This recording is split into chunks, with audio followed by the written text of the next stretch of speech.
Hi, everyone. This is Elisa again. Welcome back to the Harvest Insights channel.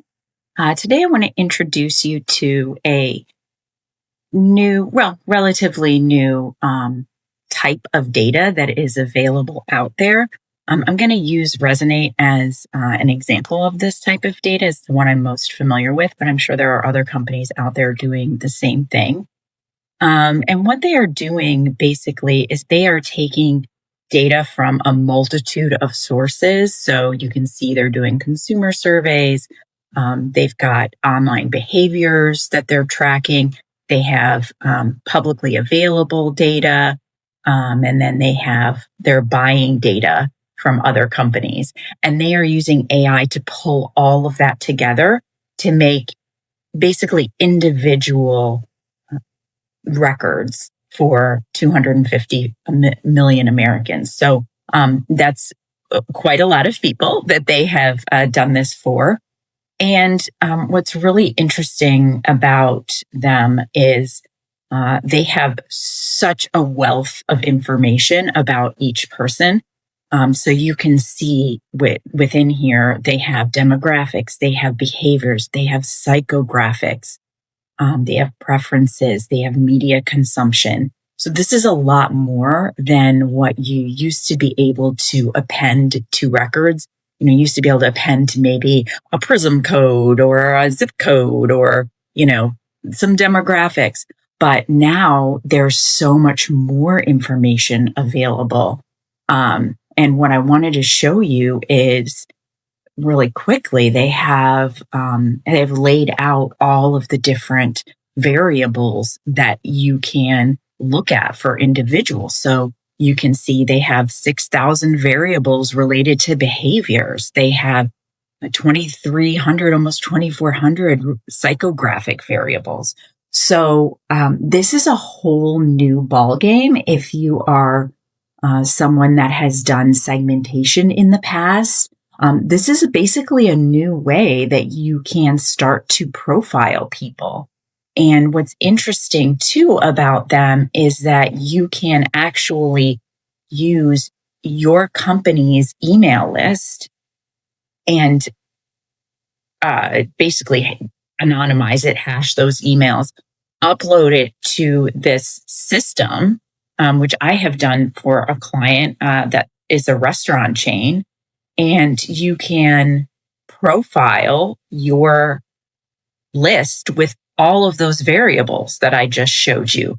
So much more than what you used to be able to do once you're in this system.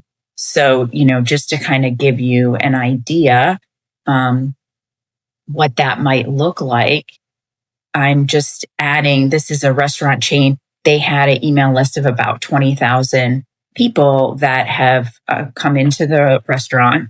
And they had always wondered, who are these people? I mean, we could stand at the door and check off, this person appears to be 25 to 35. But we were able to just basically pull together an entire report for them about not just who was coming into the restaurant demographically, but also we were able to show them things like what is their motivation for going to a fast casual restaurant, fast casual top reasons for visiting. So, I mean, again, these are people from their email list, and we are now about to look at why they visit restaurants like theirs, which is hugely motivating for them. And then we also were able to compare their email list to, let's say, there's another restaurant chain similar, Cava, and we were able to look at their responses, their visitors, and compare the two. So that gave them a ton of information about what types of messaging they should be putting out to their email list. So I wanted to introduce this to you because I think that there's going to be a lot more of this coming out. And it's going to change the way we start to look at populations of data. So So I wanted to introduce this to you today because I think there's going to be a lot more tools coming out like this. And it's really going to change the way we start to think about doing segmentations and personas. It's quite expensive and difficult right now to append this data into your own CRM system. However, it's really helpful if you want to understand at least who is in your email list. We have been able to take this information and for some of our clients, make reports and define some personas for them. So you can see we have built out for this restaurant client some recommendations based on who's on their list, how how they compare to, like I said, their competitor restaurant Kava, and really just kind of give them some tools to make their marketing spend a little bit more effective by knowing exactly who they're talking to and what those folks want to hear.